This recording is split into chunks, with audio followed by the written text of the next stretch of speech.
Placer hablar de este tema. Así que bueno, primero que todo, darle la bienvenida a todas las personas que se están conectando. Y bueno, voy a compartir con ustedes esta presentación. Vamos a estar hablando de varios temas. Voy a, bueno, advertirles un poco, ¿no? Porque al final del día, algunos de estos temas son controversiales a un cierto punto. Y bueno, lo que yo voy a comentar el día de hoy a lo mejor puede romper un poquito el paradigma de algunas de las cosas que hemos escuchado por allí. Así que voy a hacer mi mejor esfuerzo para que, digamos, podamos entender un poquito todo este cambio de paradigma. Les voy a advertir que todo lo que voy a comentar el día de hoy son conceptos personales basados en mi investigación personal, ¿sí? Conceptos basados en mi investigación personal que con muchísimo gusto se los comparto y que al final de la presentación, si tienen algunas preguntas, algunas dudas, con muchísimo gusto se las puedo responder. Bueno, para ya iniciar nuestro tema, quiero confirmar que se está viendo la presentación. Perfecto, Osvaldo. Perfecto. Entonces, fíjense, vamos a hablar hoy de por qué las dietas no funcionan. Primero quiero hacer un pequeño recuento aquí para darle contexto a todo esto. Yo comencé en este mundo del bienestar, de la salud, desde que era un estudiante de medicina. En ese tiempo, cuando conocí de hecho la compañía, era un estudiante de medicina que comía como cualquier estudiante, ¿sí? Comía muchas harinas en la mañana. Regularmente en mi país se come todos los días con harina de maíz en forma de arepa o de empanada. Cuando no comía arepas o empanadas, comía pan. Cuando no comía pan, entonces tenía mis tiempos saludables donde comía frutas y jugos de fruta. Y también comía cereales. Pensaba que los cereales eran saludables, entonces comía cereales con leche. Claro que les agregaba a veces una frutita picada, regularmente un guineo, cambur, banano, y a veces le ponía un poquito de miel, porque todo eso me sonaba saludable, sabía muy rico, pero no entendía, bueno, después entendí que no era lo más saludable, aunque parecía. Eso hacía que a mitad de la mañana yo siempre tenía hambre, y tenía hambre de comerme algo dulce, o comerme alguna torta, un ponqué con un café con leche, una malta, un refresco. En el almuerzo siempre mi comida estaba acompañada de pasta o arroz seguro, a veces un poquito alguna arepa, algún pan para acompañar, y también casi siempre una bebida azucarada, ¿no? Una gaseosa, soda, refresco, algún jugo de frutas. A mitad de la tarde otra vez tenía hambre, me quería comer una meriendita. Y al final del día llegaba a mi casa y mi madre me había guardado lo que no había podido comer en el almuerzo, así que me comía siempre una gran cantidad de arroz, pasta, a veces un par de arepitas rellenas con todas sus cosas y con la bebida de preferencia que siempre era casi siempre una bebida azucarada. Así me encontraba yo en ese tiempo. Para ese tiempo me gradué de médico un poco más tarde, en el año 94, me gradué de médico y estoy en frente del aula magna de la Universidad Central de Venezuela. Por ahí está mi amiga Yoliver Luis, que cumplió año ayer, y mi patrocinador Guillermo Luna estaba por allí caminando también porque nos graduamos juntos de médico.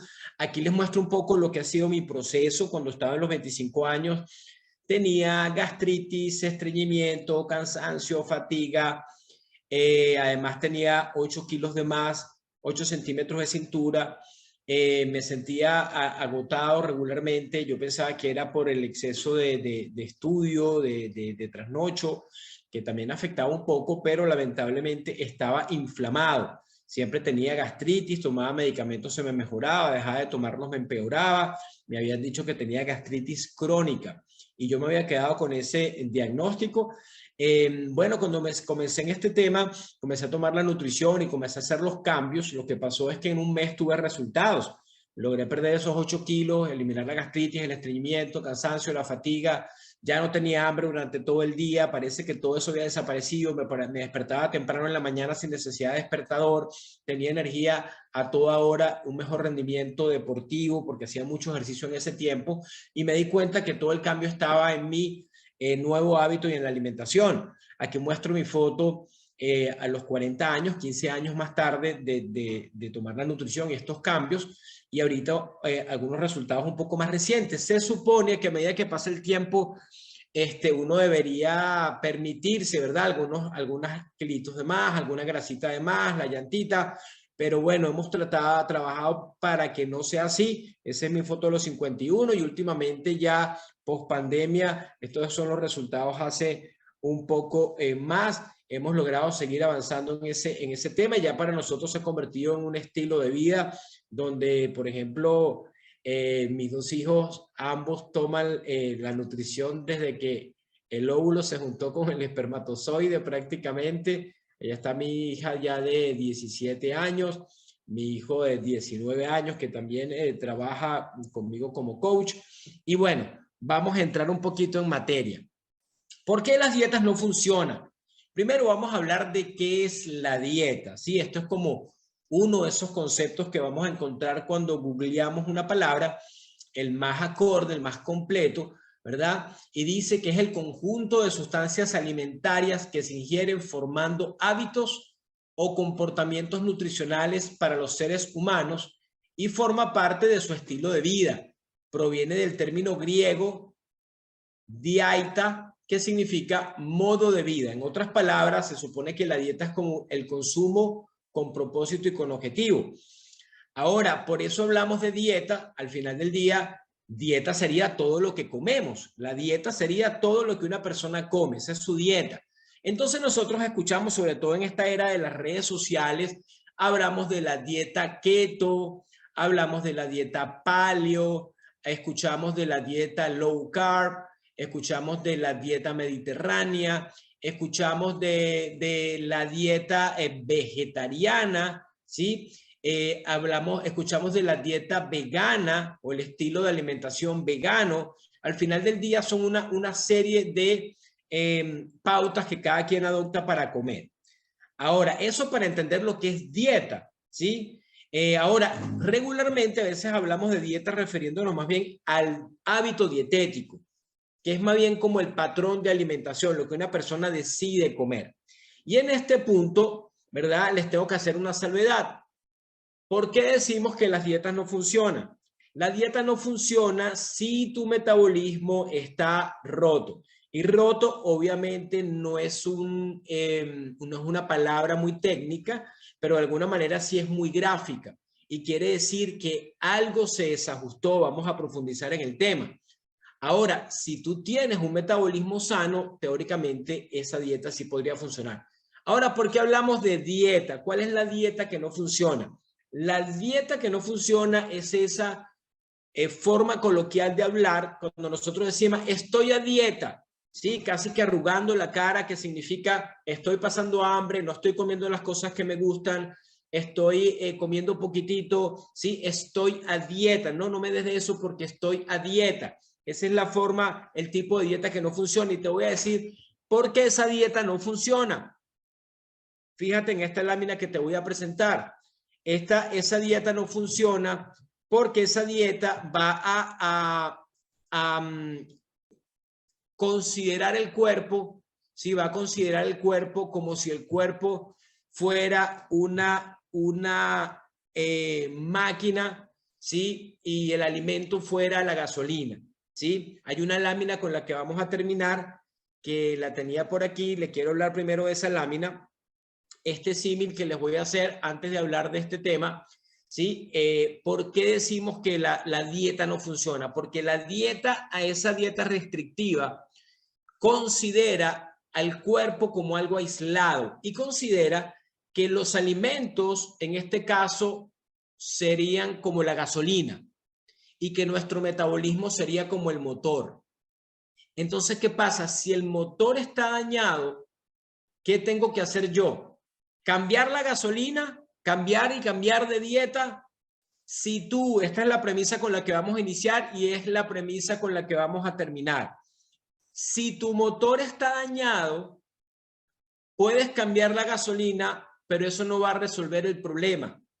Ahora, si tú reparas el motor y escoges bien la gasolina, que en este caso la gasolina serían los alimentos, entonces sí podemos llegar a un punto de encuentro con esto. Ahora, teniendo claro esto, voy a profundizar en conceptos que muchos han escuchado por allí, los vamos a desarmar y los vamos a entender mejor. Déficit calórico. Hemos crecido y hemos avanzado pensando que lo que funciona para perder peso es solamente el déficit calórico. Y el déficit calórico, para entenderlo de alguna manera, se define como la falta de calorías o bajar la cantidad de calorías, ¿sí? Para reducir y mantener el peso equilibrado del cuerpo, es decir, quemar más de lo que comemos para perder peso. Eso es un déficit. Como más de lo que mi cuerpo necesita. Lo voy a explicar aquí con un ejemplo sencillo. Vamos a suponer que esta cantidad de calorías es lo que se llama el gasto calórico. Esto es lo que mi cuerpo gasta. Esto se llama el gasto energético. Y esto sería el consumo energético. Este sería el gasto calórico o energético y esto sería la ingesta calórica o energética.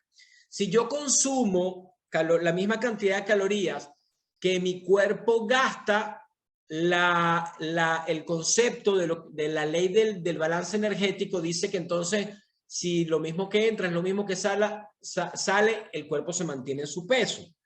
Dice también que si uno consume más calorías de las que el cuerpo gasta, eso se llama un superávit calórico, se diría entonces que uno aumenta peso, ¿sí? Y también se dice que si uno consume menos calorías de las que el cuerpo gasta, entonces se supone que uno pierde peso. Ese concepto se llama la ley del balance energético y viene de una ley, les voy a decir cuál es el problema que tiene esa ley.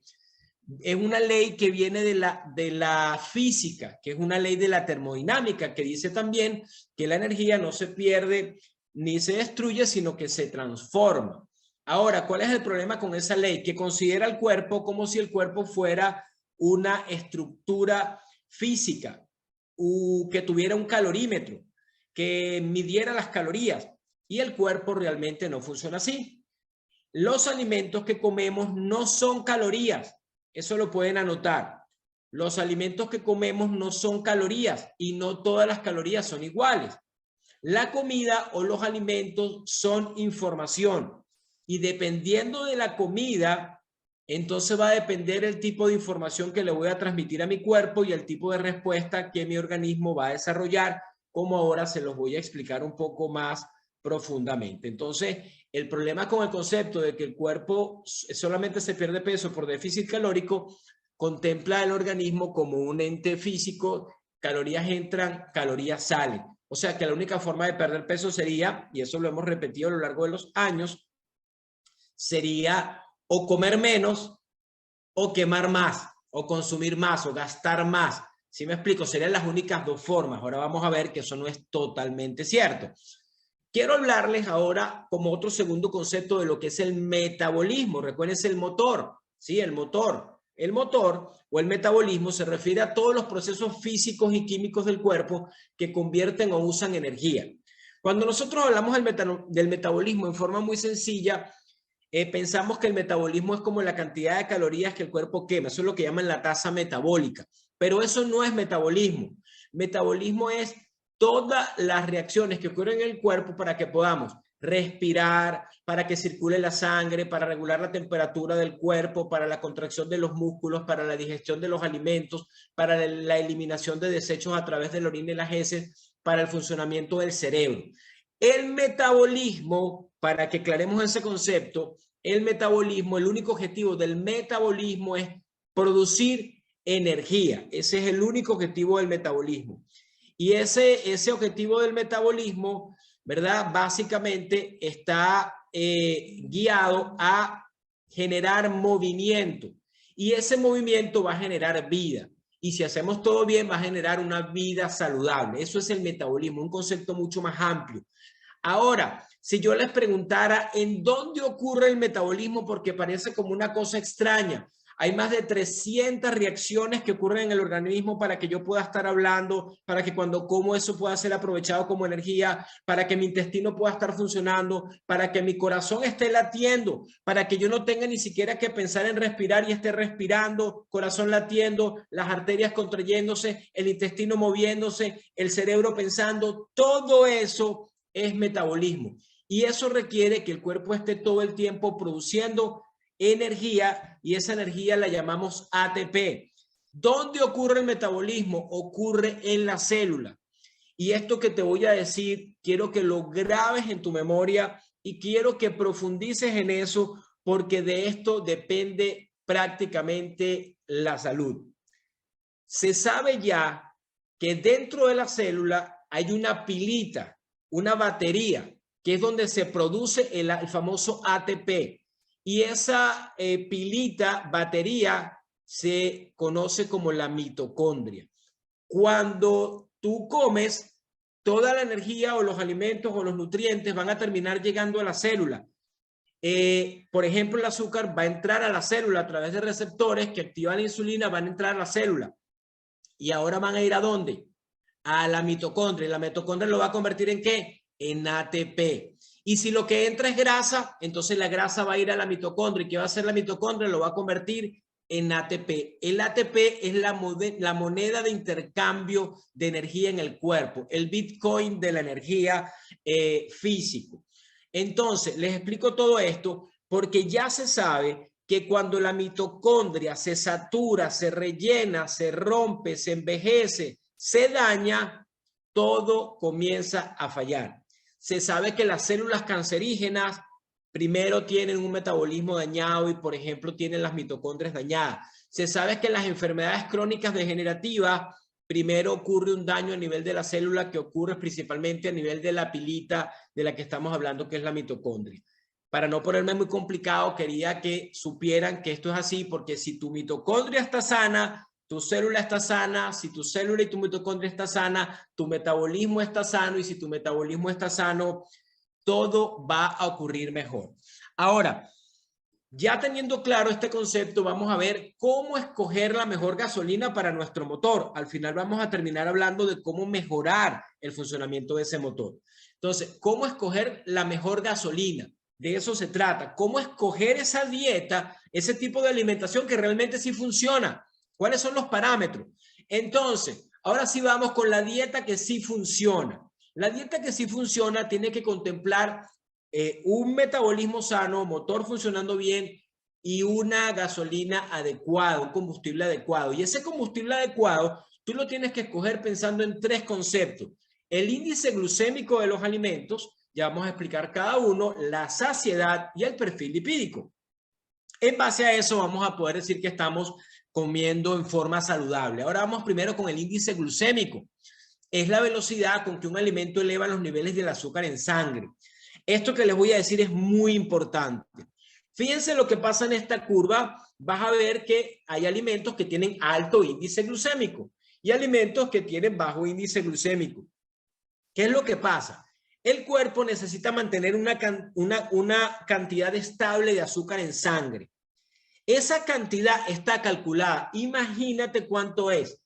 4 gramos de azúcar debe tener el cuerpo en sangre circulando permanentemente. No se olviden ese número, 4 gramos de azúcar.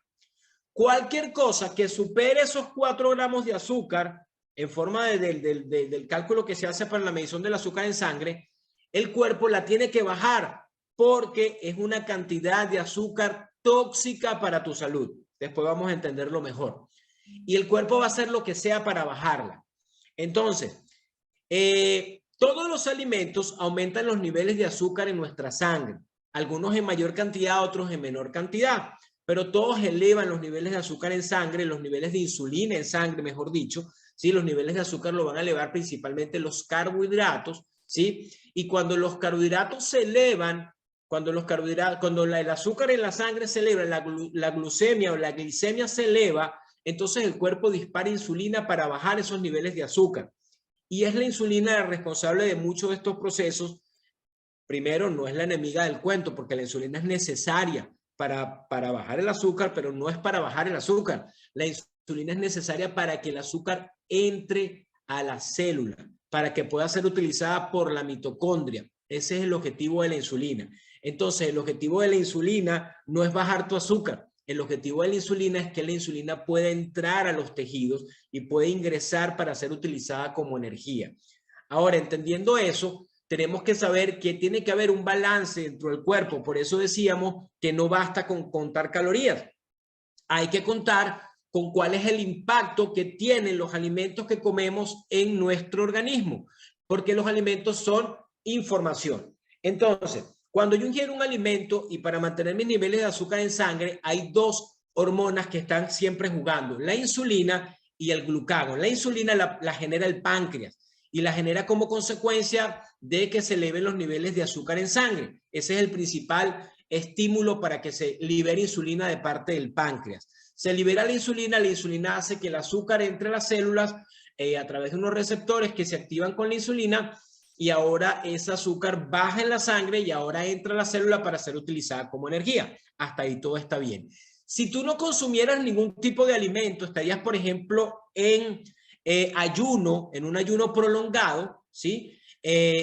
Tu cuerpo, no, o sea, tu páncreas va a generar otra hormona que se llama el glucagón, ¿sí? El glucagón va a hacer que el hígado agarre azúcar que esté, el glucógeno que está guardado en el hígado, o utilice ácidos grasos y los convierta en azúcar para mantener tu azúcar estable. Ese es el objetivo de estas dos hormonas.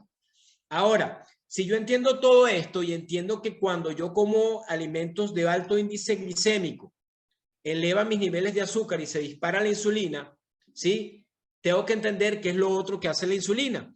La insulina, por un lado, hace que el azúcar entre a la célula y se utilice como energía. Hasta ahí todo está bien. Pero te tengo que explicar esto porque es muy importante. Fíjate, cuando tú comes, el azúcar se aumenta en sangre, ¿sí? Hagan así para ver que todo va bien, ¿sí? Ajá. El azúcar se eleva en sangre. Cuando el azúcar se eleva en sangre, el cuerpo libera insulina. La insulina hace que el azúcar se meta a la célula. La primera parte del azúcar va a ser utilizada como energía, como combustible. La primera parte. O sea que si yo me como algo con azúcar y me voy a hacer ejercicio o me voy a correr, el azúcar que comí se utiliza como energía. Ahora, si yo me como una torta de chocolate y me pongo a ver una serie en Netflix, entonces ese azúcar no se va a consumir. Ese azúcar, ¿qué va a hacer si no se consume? Si no se gasta, ¿qué debería hacer? Se debería almacenar. Y esa es la otra cosa que hace la insulina. La insulina hace que la primera azúcar se convierta en energía, pero si no utilizo la energía, el excedente de energía se puede guardar solamente de dos formas. Cuando me sobran calorías, me sobra azúcar, me sobra energía, el cuerpo la puede guardar de dos maneras. Primero, en forma de glucógeno. El glucógeno es como una molécula grande que tiene muchas glucosas pegadas y se almacena una parte en el hígado, si quieren anotar los más técnicos, 150 gramos. 150 gramos de glucagón en el hígado, de glucógeno en el hígado.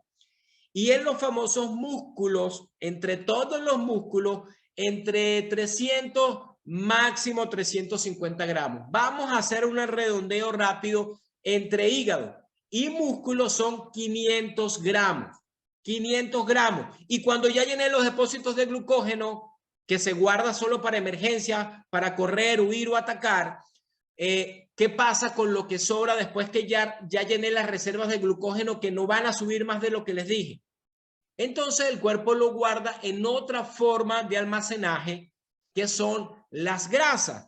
Entonces ahora vamos a reconciliarnos con las grasas, porque las grasas no son el enemigo. Las grasas son la forma en que el organismo en forma sabia nos guarda energía por si acaso lo vamos a necesitar. No se olviden del hombre de nuestros antepasados que tenían que salir a cazar, cazaban, comían y podía ser, tenían que comer de todo. Es más, estamos programados para buscar dulce, porque el sabor dulce está dentro de nuestra evolución está asociado a energía rápida, energía que me puede dar para moverme, pero que me puede dar para guardar. Entonces, si el hombre ancestral se encontraba un panal de abeja y cualquier cosa que fuera dulce, se la comía toda la que podía para poder tener energía. ¿Hasta cuándo? Hasta que consiguiera la próxima presa, que podrían pasar varios días. Era una necesidad evolutiva, pero ahora no tenemos que cazar, ahora simplemente andamos por la vida y solamente hay que levantar la mano, y no tenemos ni que salir a comprar comida, la podemos pedir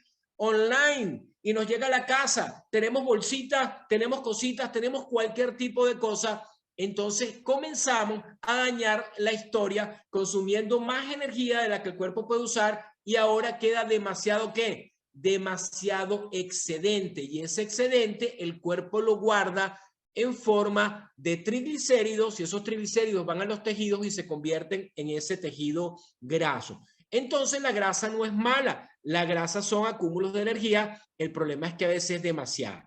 Entonces, ¿qué es lo que tengo que yo estar pendiente? Si yo quiero escoger una dieta saludable, tengo que tratar de utilizar alimentos que no me eleven demasiado el azúcar, porque si se eleva demasiado el azúcar, alto índice glucémico, o se eleva muy rápido, se generan picos de insulina, y la insulina va a hacer que se acumule energía y que se guarde en forma de grasa, va a estimular la lipogénesis o producción de grasa, que es lo que tú quieres evitar. Pero aparte de eso, la insulina alta va a generar a largo plazo problemas de resistencia a la insulina, hígado graso, síndrome metabólico, y el exceso de insulina termina siendo inflamatorio y termina dañando todo. Lamentablemente es así, no lo inventé yo, es así. Entonces, si yo atiendo, o sea, me encuentro con una persona que tiene diabetes del tipo 2, que esa persona que tiene diabetes del tipo 2 comenzó su diabetes porque consumía mucho carbohidrato, ese exceso de carbohidrato elevó la insulina hizo que su cuerpo se empezó a proteger de tanta insulina y creó resistencia contra la insulina, y esa resistencia contra la insulina hace que ahora tienes el azúcar alta, la insulina alta, pero como la insulina no puede actuar metiendo el azúcar, pero sí puede actuar produciendo más grasa, entonces produce más grasa, genera más inflamación, y esa persona ahora va al médico y le dice: tienes problemas de azúcar, tienes que tomar ahora hipoglicemiantes orales como metformina, por ejemplo, o si no tendrás que utilizar insulina inyectada. ¿Qué pasa si yo ahora le inyecto insulina a una persona que su problema no era la falta de insulina, que es como apagar el fuego con gasolina? Eso dicen los médicos que ya están de este lado de la revolución de la información, porque esto todo el mundo lo sabe. Pero hay otras partes de la medicina y de los nutricionistas que están de la parte anterior y siguen diciéndole a la gente: coma alguno de estos carbohidratos, no pasa nada, todo va a estar bien, tomes esa pastillita y todo va a estar bien. Ahora, si tú quieres escoger unos buenos alimentos, trata de escoger los que tengan menor índice glucémico. Tenemos otros entrenamientos para eso, pero quería hacerles solamente esa salvedad. Los que tengan índice glucémico bajo, o no abuses, digamos, yo hablo como de una semáforo. Hay alimentos que nunca deberías consumir, hay unos que podrías consumir de vez en cuando, y unos que puedes consumir, digamos, todo el tiempo. Segundo concepto para escoger bien los alimentos: saciedad. Es el proceso que determina el momento cuando se suspende el acto de comer, es decir, la delimitación del final de un episodio alimentario que determina la cantidad de alimento ingerido. O sea, significa estoy lleno, no tengo más hambre, ya me llené, ¿sí? Eso significa saciedad. Ahora, la saciedad no tiene nada que ver con el déficit calórico. Cuando una persona está en déficit calórico, anda con hambre todo el bendito día, toda la bendita noche, siente como que se está muriendo de hambre, literalmente. ¿Por qué? Porque no es un proceso que responda a ninguna otra cosa, sino que responde a un tema hormonal. Hay otras dos hormonas, hay una clase para todo eso, la leptina y la grelina. La grelina está en el estómago, se produce en el estómago cuando el estómago está vacío, se produce grelina, y la grelina va al cerebro y le dice al cerebro: busca comida porque me falta alimento, el estómago está vacío, ¿sí? Entonces se generan una serie de sustancias que te hacen generar hambre. Entonces, grelina, en forma muy simplificada, hormona del hambre. Leptina la produce el mismo tejido graso. El tejido graso produce la hormona leptina, la leptina va al cerebro y le dice al cerebro, ya no comas más porque estamos bien, hay suficiente energía, no tienes que buscar más. El problema es que cuando tengo mucho tejido graso, se debería producir más leptina y de eso ocurre. De hecho, eso ocurre. Pero cuando hay demasiada leptina, porque hay demasiado tejido graso, entonces, por decir ese circuito que va al cerebro, se satura y se genera una resistencia a la leptina. Entonces, una persona con mucho sobrepeso y demasiada grasa, se le rompe este ciclo y nunca tiene saciedad porque se rompió el motor, se rompió el metabolismo, ¿sí? Esto tampoco lo complementa el déficit calórico. Ahora, ¿qué hace que un alimento sea saciante? Esto es muy interesante de entenderlo como consumidor, ¿sí? Primero, el contenido de grasa le da saciedad a los alimentos.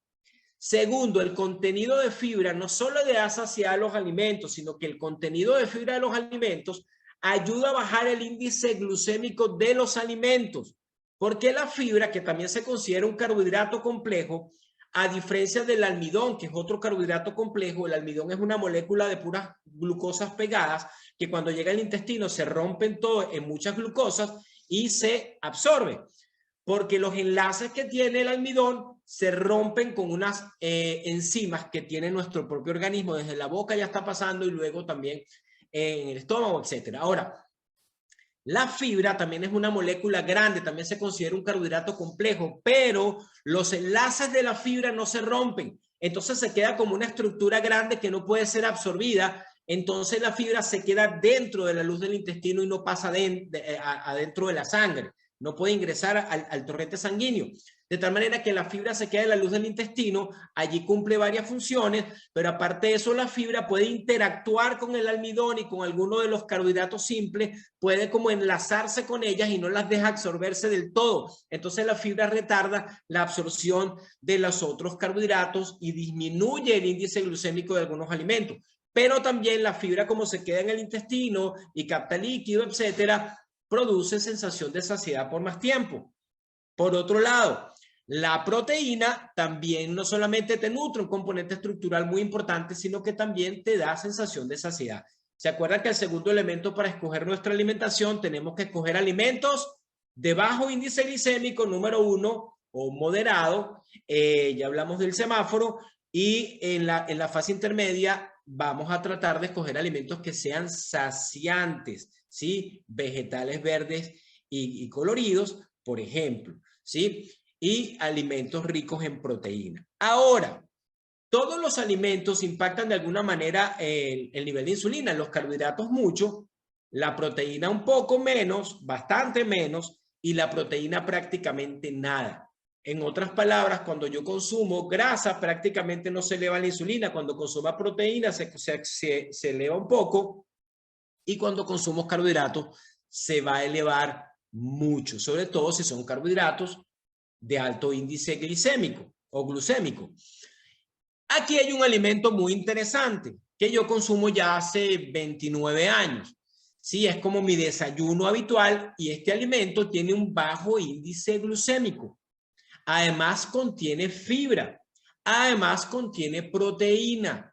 Solamente le quedó como faltando la parte de la grasa porque es bajo en grasa.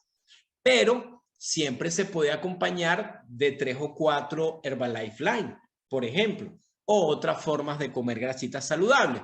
Pero este tipo de alimento es muy interesante porque cumple con varios de los objetivos, que uno de ellos importante es dar saciedad. Y si le pongo un poco más de proteína, te va a generar más saciedad.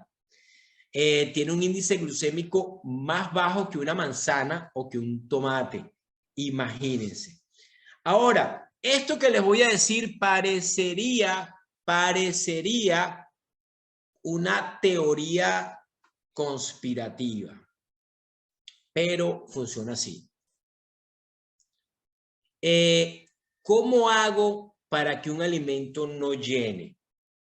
¿Cómo hago para que un alimento no me llene? Voy a hacer un alimento que no llene, Bueno, vamos a quitarle la fibra. Eso se llama un alimento refinado, ¿sí? Refinado suena como que elegante, pero no, es sin fibra. ¿Cómo puedo hacer que un alimento no me llene? Quítale la grasa. Eso lo llaman alimentos light. Entonces, si yo a un alimento le quito la grasa y le quito la fibra, prácticamente estoy elevando ahora su índice glucémico, pero también estoy haciendo que ese alimento no sacie, y hay dos cosas que se combinan. Son alimentos que regularmente van a estar ricos en carbohidratos, porque es la única forma de poderle dar algún sabor y alguna contextura, llenar ese alimento de carbohidratos, de mucho carbohidrato, de mucho tipo de azúcares modificados, de almidones, etcétera, para poderle dar alguna consistencia que no se dañe, que dure más tiempo y que tenga un buen sabor. Ese tipo de alimentos ahora van a mantener la insulina alta. Cuando la insulina se eleva bruscamente, después de un alimento rico en carbohidratos, se eleva bruscamente, hace que el azúcar baje bruscamente, y cuando baja bruscamente a las 1 o 2 horas de haber comido un alimento de alto índice glucémico, te vuelve a dar hambre de carbohidratos, como me pasaba a mí cuando era estudiante. Ahí le va a pasar a cualquiera cada vez que coma mucho azúcar. A las 2 horas te va a volver a dar hambre de azúcar, y es un mecanismo fisiológico. Además, se sabe ya que la elevación brusca de los niveles de insulina también activa en el cerebro los centros de los antojos, y te va a dar un antojo real porque te provoca, se activan mecanismos en el cerebro que te hacen buscar comida. Ahora, eso hace que te dé hambre constante. En otras palabras, no sé si esto le suena. Si te comes una, te la comes todas, ¿sí? Si te comes una, te las comes todas. Parece un eslogan publicitario de una marca de galletas. Y tú te pones a preguntar, ¿a quién se le ocurriría hacer un alimento que no llene y que la gente se lo quiera estar comiendo todo el tiempo? ¿Sí? Porque estos son elementos que utilizan la misma fisiología del cuerpo. Así es como funciona el cuerpo. ¿Quién podría hacer eso? La industria de la alimentación empacada, de los alimentos empacados, de la comida rápida, de los ultraprocesados, de la comida congelada y de toda esa cantidad de alimentos que, a propósito, ellos no son los culpables. Porque si yo soy una empresa y quiero vender mucho, yo quiero que mi alimento, ese alimento o ese producto, la gente lo compre mucho, se lo coma rápido y consuma mucho de todo eso. Por eso hay una abundancia de alimentos light y refinados que nos mantienen con ganas de comer todo el tiempo. La industria de los ultraprocesados vende más. Con todo lo que va pasando por comer de más, cuando no tenemos que comer, mantener niveles de insulina altos, resistencia a la insulina normalizada por la vida, un estado de inflamación crónica de bajo grado como que si fuera lo más normal del mundo. Es normal andar con la microbiota destruida, es normal tener 4, 5, 10, 20 kilos de más, es normal tener la insulina medio alta, tomo metformina y no pasa nada, es normal, todo lo normalizamos. Como todo eso se normaliza, entonces aparecen los síntomas de ese pequeño problema. ¿Y quién resuelve los síntomas de ese pequeño problema? La otra gran industria, que se llama la industria farmacéutica, que entonces crea medicamentos para tratar los síntomas, pero no ataca la causa. Parece teoría conspirativa. Vamos a dejarlo hasta allí. 4 mitos del déficit calórico y del hábito de contar calorías, y por qué esto podría no ser la mejor estrategia. Número 1. Los 4 mitos. El primero es que no todas las calorías son iguales. No es igual 100 calorías de pan que 100 calorías de brócoli. No es igual, o díganme ustedes si es igual, 100 calorías de ensalada que 100, que son vegetales, fibras, vitaminas, etcétera, que 100 calorías provenientes de un pan o de un dulce, por ejemplo. Entonces, como no son iguales, entonces contar calorías ya como que no es la única alternativa, y el tema del déficit no es lo único. Segundo, cada cuerpo es un mundo, o sea, todos los cuerpos no son iguales. ¿Qué quiere decir eso? No es lo mismo que una persona metabólicamente sana que entrena pesas y hace CrossFit ingiera 1000 calorías de más a que una persona con metabolismo roto, sobrepeso, obesidad y resistencia a la insulina se coma 1000 calorías. El que tiene el metabolismo sano, esas 1000 calorías no le van a hacer nada. El que tiene el metabolismo roto, esas 1000 calorías lo van a enfermar y van a dañar mucho más sus problemas, o van a generar más problemas de salud. Por eso no se puede contemplar solamente el tema del déficit calórico. Por otra parte, hay una cantidad de fórmulas casi que innombrables, no son una, son varias, para tratar de calcular la cantidad de calorías que una persona metaboliza, quema, utiliza, ¿sí? Es prácticamente imposible saber exactamente cuántos usas porque no se trata solamente del movimiento de los músculos. ¿Cómo sabes tú cuántas calorías gasta mi corazón al latir? ¿Cuántas calorías utiliza mi intestino al moverse? ¿Cuántas calorías utilizo yo pensando? ¿Cuántas calorías puedo utilizar yo, por ejemplo, por la actividad física que no son ejercicio?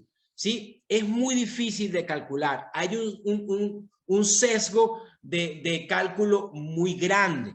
Eso debilita también el tema de que el déficit sea solamente la forma de calcular cómo vamos a perder peso y cómo vamos a tener resultados.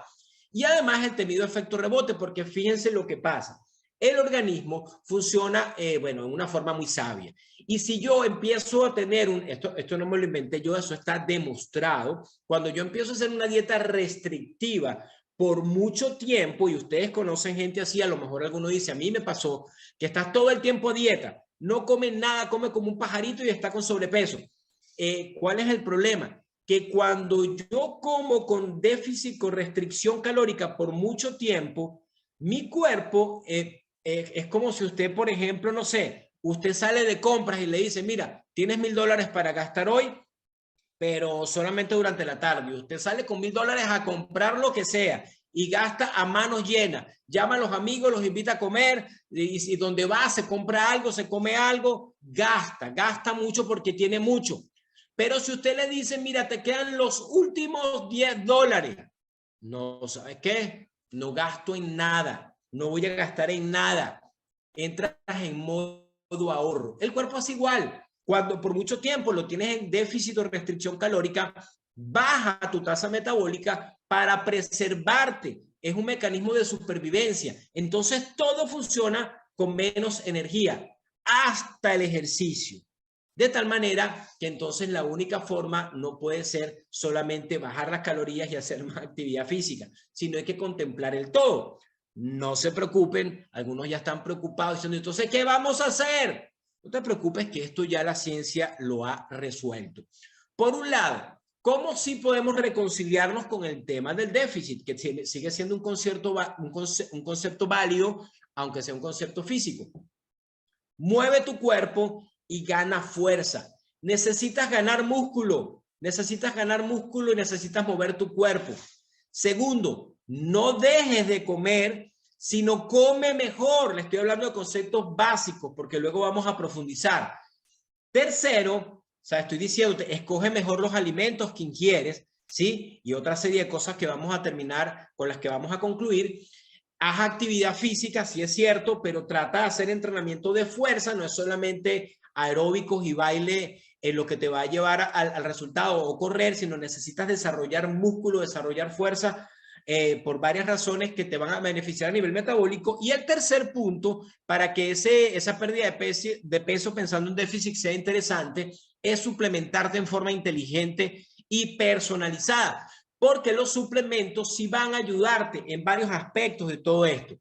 Por una parte, reduciendo el apetito. Vamos a suponer, si yo me tomo algún suplemento a base de plantas, de hierbas, que me quita un poquito el hambre, eso me va a ayudar a disminuir la ingesta, de alimentos que no me convienen, claro. Ahora, si yo, por ejemplo, a un alimento que no tiene mucho fibra, le agrego un par de cucharadas de fibra activa, ahora le agrego fibra, ¿qué voy a hacer con él? Bueno, podría bajar un poco su índice glucémico y su impacto en el cuerpo. Cuando yo además consumo esta fibra que va a absorber parte de la grasa que no va a pasar al cuerpo, cuando elevo el metabolismo, ¿verdad? A través de bebidas termogénicas que ayudan de alguna manera a optimizar estos aspectos, cuando voy frenando un poco la lipogénesis o la producción de grasa, bajando esos picos o estimulando la quema de grasa o sustituyendo algunas comidas para sustituir una comida que puede tener excesos de muchos de esos macronutrientes como exceso de carbohidratos que te van a elevar la insulina, y yo cambio mi comida rica en carbohidratos con un impacto glucémico alto, vamos a suponer las que yo comía siempre en las mañanas, un par de arepas, con un café con leche, con azúcar, tenía un alto impacto en mi insulina, y ahora cambio eso por un batido Fórmula 1 con una proteína, y ahora eso apenas tiene unas 120 calorías, pero aparte de eso, un índice glucémico muy bajo, ¿sí? ¿Estoy ayudando ahora a esta parte metabólica? Definitivamente sí. Además, algunos suplementos que te pueden dar más energía para que hagas más actividad física, mejores tu performance y quemes más calorías. Y el último aspecto es el perfil lipídico. No menos importante, no lo voy a tocar en mucha profundidad, solamente te quiero decir que tienes que estar pendiente de cuáles alimentos podrían elevarte las grasas en el cuerpo, las grasas malas que se llaman. No voy a entrar en ese detalle, pero ya se sabe que hay grasas que llamamos buenas, aunque sean saturadas. La clasificación, tenemos una clase especial de eso. La grasa de los alimentos, la grasa que te comes no es la que te eleva los niveles de colesterol en sangre, sino es la grasa que se produce en el hígado como consecuencia de tener una dieta alta en alimentos con alto índice glicémico, sobre todo harina, azúcar, carbohidratos simples, ultraprocesados, etcétera, etcétera. ¿Cuáles son esas grasas malas que debemos eliminar? Obviamente los aceites vegetales se oxidan, son muy lábiles, y aparte de eso son inflamatorios, mucho omega 6, las grasas trans como la margarina, como la que está contenida en los ultraprocesados en sí. ¿Sí? ¿Cuáles son las grasas que sí? Bueno, básicamente ya las sabemos: aceite de oliva, aceite de coco, aceite de aguacate, ghee o mantequilla clarificada, la misma mantequilla, ¿qué otra cosa? Coco, el aguacate, las nueces, almendras, etcétera, el omega 3, obviamente el pescado, todos los peces grasos, por nombrar solamente algunos. Ahora, las grasas que tenemos que evitar son esas que se van a producir en el hígado como consecuencia de la elevación de los niveles de insulina, que van a llevar a resistencia a la insulina y a esta cascada de eventos que hacen que el cuerpo empiece a producir grasa en una forma exagerada, porque tienes todo el tiempo insulina alta, y la insulina alta todo el tiempo genera lipogénesis, genera grasa, producción de grasa en el hígado, triglicéridos exportándose por todo el organismo, y eso empieza a generar un proceso que se llama lipotoxicidad. Ese exceso de triglicéridos se va al tejido graso, ese exceso se queda a veces entre las vísceras, grasa visceral, a veces se queda en el hígado graso, a veces alrededor de las arterias, a veces alrededor del corazón, y al final del día va generando inflamación y un círculo vicioso que genera síndrome metabólico y a un montón de enfermedades que todos queremos evitar, como bajando los niveles de insulina. Si reparamos nuestro motor, o sea, metabolismo, para asimilar nuestra gasolina correctamente y escogemos bien nuestros alimentos, entonces hay una dieta que sí funciona. Y esta es la dieta que sí funciona. Alimentos nutritivos. La elección de los alimentos es clave. La ingesta suficiente de proteína no es negociable. 1,5, 1,8 gramos de proteína por kilogramo. Hidratación impecable. Tomar suficiente agua acompañada de sales minerales. Suplementar los micronutrientes es prácticamente obligatorio, es una necesidad, porque no está todo en lo que comemos, aunque comamos sano. Las grasas, preferiblemente las que hemos nombrado, ¿sí? Por predominio de los carbohidratos. Y estos consejos, ya para cerrar: ayuna por lo menos 12 horas. Le pueden tomar una foto a esto, sería como el resumen de cómo reparar el motor, la dieta que sí funciona después de haber escogido buenos alimentos. Ayuna por lo menos 12 horas, rompe tu ayuno máximo 2 horas después de despertar, evita los picos de insulina innecesarios, apóyate en una suplementación inteligente y personalizada. Un té de hierba es una excelente idea para iniciar tu día. Cuida tu intestino, sana tu microbiota, escucha tu cuerpo. No comas antes de acostarte, por lo menos unas 3 horas antes. Come para estar más saludable, no solo para perder unos kilos. Haz ejercicio, pero sobre todo, HIIT y fuerza. Cuídate del estrés, duerme bien, toma sol y ten contacto con la naturaleza. Sé parte de una comunidad para que te mantenga en esta onda.